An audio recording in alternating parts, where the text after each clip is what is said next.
You're listening to Soundside. I'm Libby Dankman. Turning now to the controversy that has ripped through Seattle area social media over the last week or so. For decades, Seattle Children's Hospital has been restricted from using its helipad, except when transporting a child who is critically ill or facing a life-threatening emergency. These restrictions come from an agreement between the hospital and a community council representing the nearby neighborhood of Laurelhurst. Residents there wanted to minimize helicopter noise. The result? Many children landed about a mile away from Children's and came to the hospital via an additional ambulance ride. The old agreement became the subject of new scrutiny on Reddit, and now a change may be in the works. Scrutiny may be an understatement. Anna Boiko-Weyrauch is here. She's been covering this story for KUOW. Anna, thanks for being here. My pleasure, Libby. Very first time on Soundside. It's good to have you here. So, again, I'm saying controversy may be an understatement because I'll just read one comment from the Seattle area subreddit. Quote, "To have some random HOA board determining my child's level of care is maddening. And I don't even have a kid. What were those people thinking?" I mean, that's the level of anger that we've seen online towards the Laurelhurst Community Council. Anna, can you just walk us through what happens right now with the helicopter landing process at Children's? So right now, there is an agreement in place, and that's baked into the land use permit, basically, for the helipad at Children's Hospital. And it says only the most critically ill patients can land at the hospital. Otherwise, the helicopter has to land about a mile away at a field called Graves Field. It's across the street from University Village, up the street from Husky Stadium. And then the child, as you said, gets transported to an ambulance. And then the ambulance goes down the street to Children's. So at the point at which a child is being helicoptered towards Children's, who is actually having to make that call in the middle of trying to get a sick kid to a hospital? So what I have in front of me, this is actually a PDF copy of a 1990s era architectural document that I got from the archives of the permitting office. And it looks like it's been typed with a typewriter. Not like fake typewriter font, like an actual typewriter. We're going back in the archives for real. This is back in the archives. Yeah. So it says, as we said, only the most critical and life-threatening medical emergencies shall be allowed to land at Children's.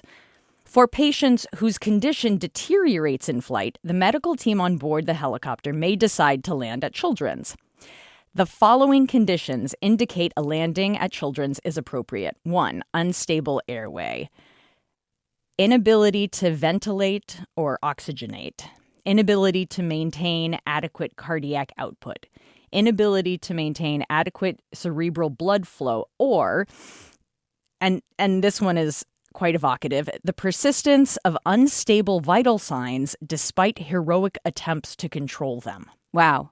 So there's even a stipulation in the helicopter landing pad land use agreement about the fact that the flight crews bringing these sick kids to Children's have to try heroic efforts to control the kids' vital signs before they get to make that decision to land at Children's. I mean, that is a very intense set of expectations on both the flight crew, but also just to have that as part of an agreement for a land use, a permit. I can understand why it raised eyebrows. Like, can you kind of characterize how this controversy has unfolded in terms of the public's reaction so far?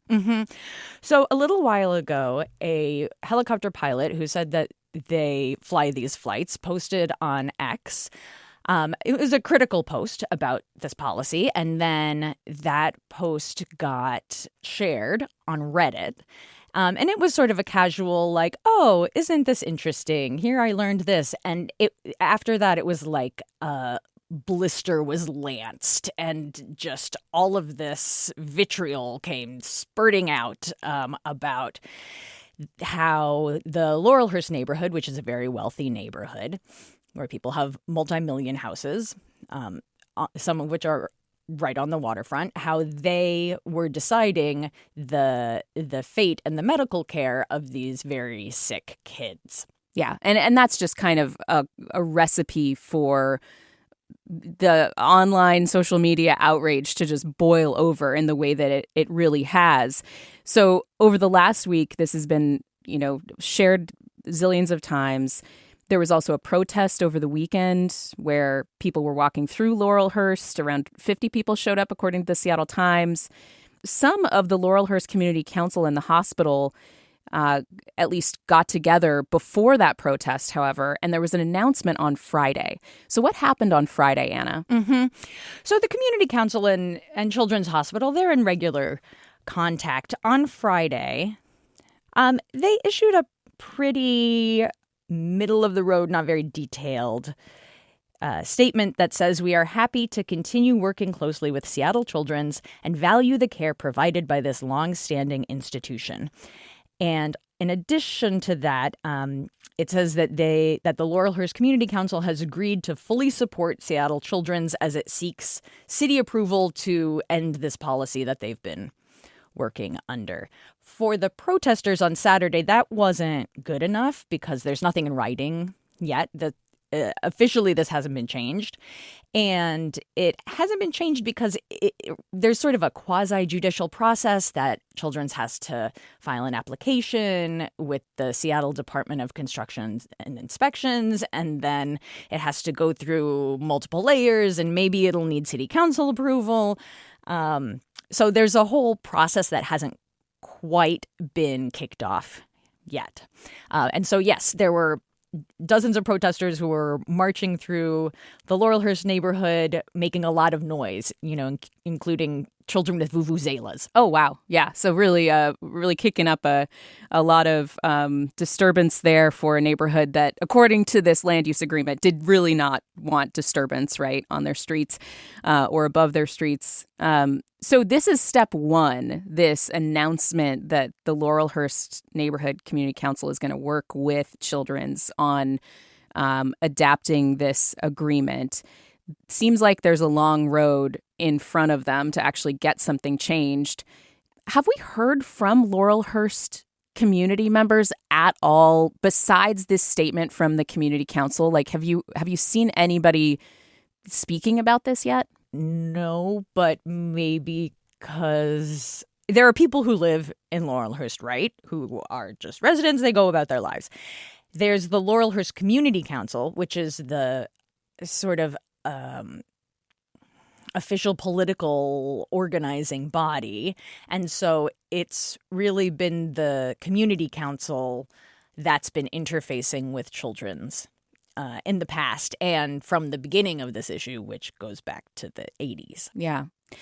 So the history of this is basically when the helipad was being constructed, they were concerned about noise. Helicopters are really noisy. I used to live next to a police station in Los Angeles, and LAPD fly helicopters everywhere all over the city. It was really loud to, live next to a helicopter landing pad.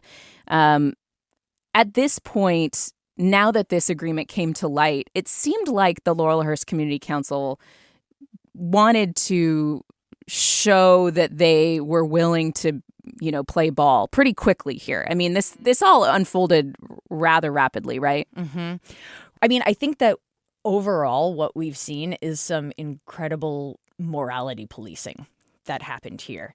That here you have a issue that pits wealthy homeowners against sick children in emergency situations, and the broader Seattle regional online community said, no, we don't like this agreement that prioritizes the concerns around noise pollution for privileged people over vulnerable children. And we're going to make a stink, and I mean literally make noise about this because it is not in line with what we see as the proper order of things. Yeah.